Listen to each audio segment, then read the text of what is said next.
कर मार्ग संबंधी शंका छोडो. घाबरायचं नाही, काय होणार नाही. कायमचं जर हॉटेलातलं सोडलं ना, काही होणार नाही. काल सांगितलं ना संजय भाईने तुला काय झालं ते उदाहरण. संजय भाईंनी त्यांना सांगितलं काल झाली घटना, त्यांनी सांगितली त्यांना पण माग तिकडे खाली राहत होते, तिकडे स्वाद देत आलं असेल काय माहित नाही. त्यावेळेस मग नियम दिला होता हॉटेलात खायचं नाही त्यांना पण. मग 4 महिन्याचा नियम दिलता. 4 महिन्यात जसं तुला दिला तसंच 4 महिन्याचा नियम त्यांना दिलता. त्यांनी सांगितली ती घटना आणि मग म्हणाले योगायोगानं त्या 4 महिन्यातच कंपनीचं गोव्यालाच ना, गोव्याला कॉन्फरन्स म्हटल्यानंतर संजय म्हटले मी तर काय येऊ शकत नाही, कारण मला तर काय बाहेर खायचं नाही काय. पण त्यांची मित्र कंपनी खूप चांगली असल्यामुळं सगळे जैन जैन कोण होते ते म्हटले मित्र नाही तुम्हाला यावंच लागेल, त्यांच्याशिवाय पान हलत नाही.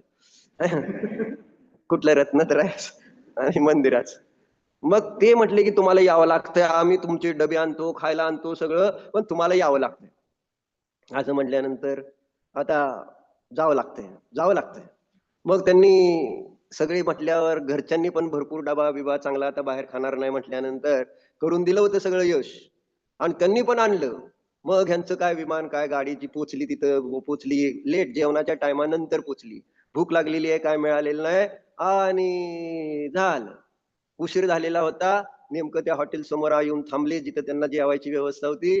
मग काय लोक आर देखा ना पार देखा हू म्हणून संजय भाईला मात्र नियम असल्यामुळे आपला डबा घेतला त्यांनी मस्तपैकी आहे ना नमोकार मंत्राचं स्मरण करत यशना समितीने खाल्लं आहे ना. म्हणजे जे काही दिलं होतं ते व्यवस्थित खाल्लं आणि खाल्ल्यानंतर आपलं उभारले होते बाहेर. तेवढ्यात नंतर त्यांना दिसले त्यांचे जे जैन बांधव जे खायला गेले होते तिथं हॉटेलमध्ये ते तोंडात बोट घालून घालून उलट्या काढत होते. काय काय झालंय का का असं करायला लागलं. तर तिथं आज त्यांनी जे भोजन घेतलं त्याच्यात होतं नॉनव्हेज.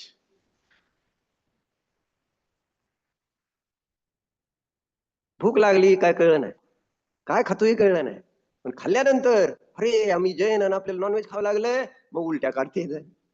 आणि ही घटना त्यांनी त्यांच्या प्रत्यक्ष बघितली. त्या दिवशीच त्यांनी म्हटले आता कायमसाठी सगळा त्याग. पुरू रवा भिल्ल माहितीत आपल्याला, ढवळाचं मांस सोडलं तर